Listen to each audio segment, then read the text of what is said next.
Okay, I'm ready to do another video. My friend from Thunder Ridge suggested that I needed to flip my phone when I was doing these videos, and I thought when I got the smartphone I was done with flip phones, and I realized she meant I need to do this. So what a difference that makes. And I noticed in my video from yesterday that the manure really showed up. The thing is, I clean my field every day at this time of year. I only have about an acre to begin with, and I do rotational grazing, which will be a topic of another video. So I try to give them the hay in just one area, because hopefully it keeps the manure in one spot. Doesn't always work. But you see, I've got manure all piled up here. There's a reason for it. I am the first person in this field to feed square bales. Before that, everybody fed round bales. And there were all these deep places in the field. I don't know if it was ruts from the tractor, because let's face it, no matter the weather, your horses need hay, and if you have to put out a round bale, it can really dig up the ground. Or they could have buried stuff out here. For all I know, Jimmy Hoffa could be buried here. And when I would be mowing, I'd have to go really carefully over these spots so that I didn't break the mower. So I figured the best thing to do was to fill them in. The best thing to fill them in with was horse manure. After all, my horses produce a lot of it. It doesn't cost me anything. It's just a matter of picking it up and dumping it in there. Another place that I wanted to stick it in is the pit. The pit I've got it started on. I've got a lot of work to do to it. That'll be the topic of another video. Up here, the ground was just low, and if you'll notice, it starts here, comes around this way, goes up that way.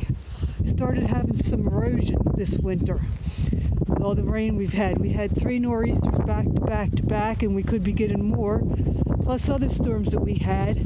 I tried starting from up top and working my way down. Only problem is, it wasn't doing what I wanted it to. It was just spreading it out more. So instead I started down at the bottom, and I've worked my way up. Now there's another reason too that I keep this field clean.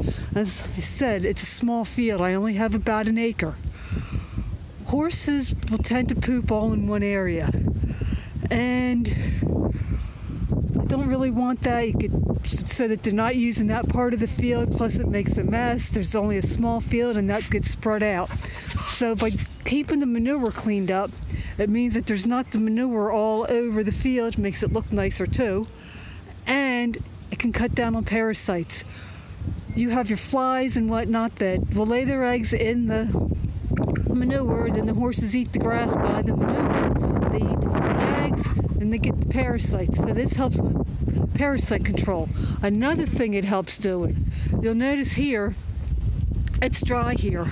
This is, I believe, the only spot on the whole farm that is dry. By keeping the manure cleaned up, it got rid of the mud. And when I first brought my horses down here, this field was a mess. I'm not going to do it today because it's the topic of another video, but the person that was in here before I did never cleaned out the run-in. The manure was in places up to my knees. It took me 40 hours to clean the run-in out, and that didn't include the hay stall, which is at the end there. So because I keep the manure down also, I will spread it in the summertime. I don't have the flies here that a lot of other people do. In fact, if you've read the story in the Bible of the 10 plagues of Egypt, the land where the Israelites lived was called Goshen, and they didn't have all the plagues there that the rest of Egypt did. So sometimes I refer to my field as Goshen and the rest of the farm as Egypt. Well, hope you enjoyed the video. I've got to let chickens out now. Callie's been having fun running around. The horses are all busy eating hay except Stormy. He decided he wanted more feed, so I gave him some hay pellets. Goodbye for now.